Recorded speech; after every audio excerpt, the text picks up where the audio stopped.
brought to you by ITIL।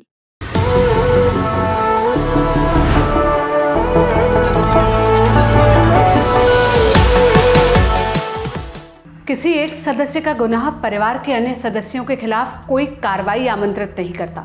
इसके चलते उनके लीगल घर के विरुद्ध कार्रवाई नहीं की जा सकती। किसी अपराध में संलिप्त होने का एकमात्र आरोप किसी की संपत्ति को तोड़ने का आधार नहीं है। ऐसे एक्शंस देश के कानूनों पर बुलडोजर चलाने की तरह माने जाएंगे।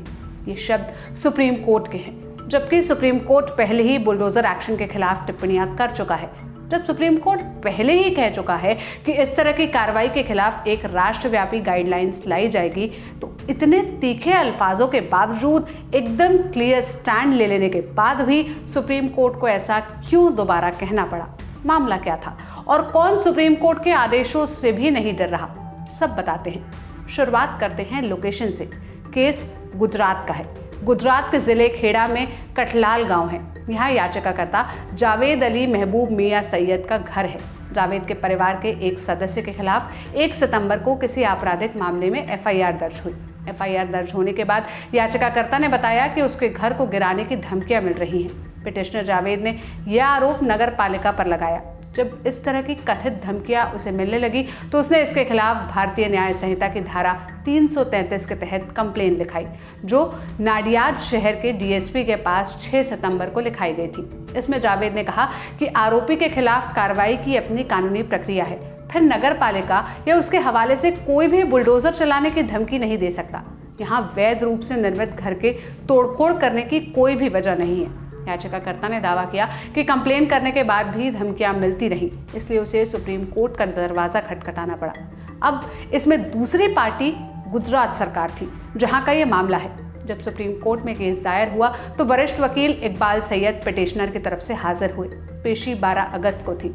इसे 3 जजों की बेंच सुन रही थी, जिसमें सुप्रीम कोर्ट के जस्टिस ऋषिकेश रॉय, जस्टिस सुधांशु धूलिया और जस्टिस SVN भट्टी थे।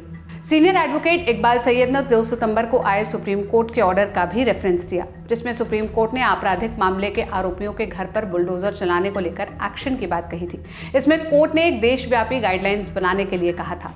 आगे जावेद ने दस्तावेज भी दिखाए, जिसमें यह दिख रहा था कि जावेद उस जमीन का सह मालिक है। फिर पिटिशनर ने यह दावा किया कि उसका परिवार वहां लगभग 2 दशकों से रह रहा है। तमाम दावों को देख लेने के बाद सुप्रीम कोर्ट ने याचिका पर स्टे दे दिया। आसान शब्दों में कहें तो जावेद के घर पर तोड़फोड़ के ऊपर रोक लगा दी। अपने आदेश में कोर्ट ने कहा, एक देश जहां शासन के काम नियम कानून के आधार पर होते हैं, वहां किसी एक सदस्य का गुनाह परिवार के अन्य सदस्यों के खिलाफ कोई कार्रवाई आमंत्रित नहीं कर सकता। इसके चलते उनके कानूनी रूप से बने वैध घर पर कोई कार्रवाई नहीं की जा सकती। किसी अपराध में संलिप्त होने का मात्र एक आरोप आरोपी की संपत्ति को तोड़ने का आधार नहीं है।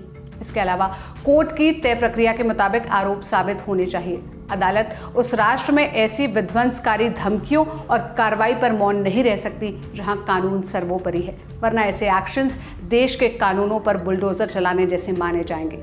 इसी के साथ केस पर स्टे मिला और कोर्ट ने नोटिस भी जारी कर दिया।